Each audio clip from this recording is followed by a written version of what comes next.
Alors, est-ce qu'on peut répondre à la question pourquoi le Bitcoin? Pourquoi est-il apparu? Vous comprenez ce que je veux dire? Qu'est-ce qui explique la naissance du Bitcoin et son utilisation? On peut comparer ça un peu à la naissance d'Uber, vous savez, hein, Uber, le VTC. Les gens sortaient d'un colloque à Paris, ils n'ont pas trouvé de taxi. Ils se sont dit, on voit un vrai problème, il y a une sorte de monopole qui a été créé, qu'on va renseigner un peu, voilà, qui finit par exister pour les gens, non pas pour le service rendu, mais pour les gens qui y sont.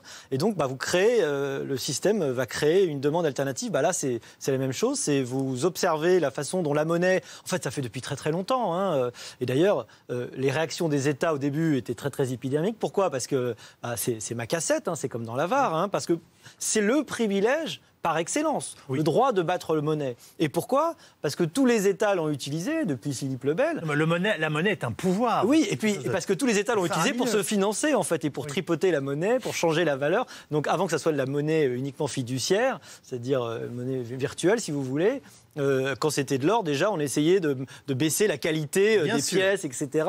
Ça fait très très longtemps qu'on se dit, mais on va pouvoir multiplier les richesses en multipliant l'argent. Et malheureusement, ça ne se passe jamais comme ça, parce qu'il y a toujours un moment, normalement, où l'inflation vient rétablir, parce que la monnaie est un voile entre la demande et l'offre. Et quand vous essayez de jouer sur la monnaie, ça ne crée pas, si vous voulez, la miche de pain, par exemple. Donc l'État crie très fort parce qu'on lui prend cette chose. Et c'était bien l'idée depuis le départ, de dire, on va pouvoir, en quelque sorte, et je termine très rapidement, mais résoudre ce problème terrible d'Internet qui est basé sur le drame de l'information. Quand vous partagez une information, si je vous donne l'heure, vous avez l'heure, mais j'ai toujours l'heure. Oui. Alors que par définition, l'argent, il faudrait que si je vous le donne, je ne l'ai plus. Oui. Et c'est exactement ce qu'a réussi à faire Satoshi Nakamoto, dont on n'est même pas sûr qu'il soit une personne réelle, dont on ne sait même pas s'il est mort ou pas.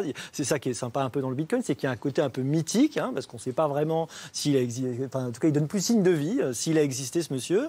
Et donc, il a voulu créer et répondre. Et il a créé en effet un mécanisme qui fait que je peux vous donner un Bitcoin et à ce moment-là, je ne l'ai plus, alors que pourtant, c'est un mécanisme informationnel. Si je reprends votre formulation, si la monnaie est un voile entre la demande et l'offre, quelle est la nature du Bitcoin?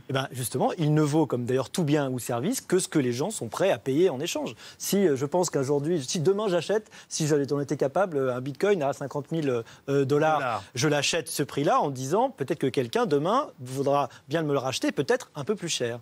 C'est le système de tout actif de façon générale, même pas sans parler de monnaie. Tout actif, si vous achetez une action, c'est parce que vous pensez que d'autres personnes vont penser évidemment que ça vaut quelque chose. Et le fait que des gens le pensent suffit pour qu'en effet, ça soit un actif.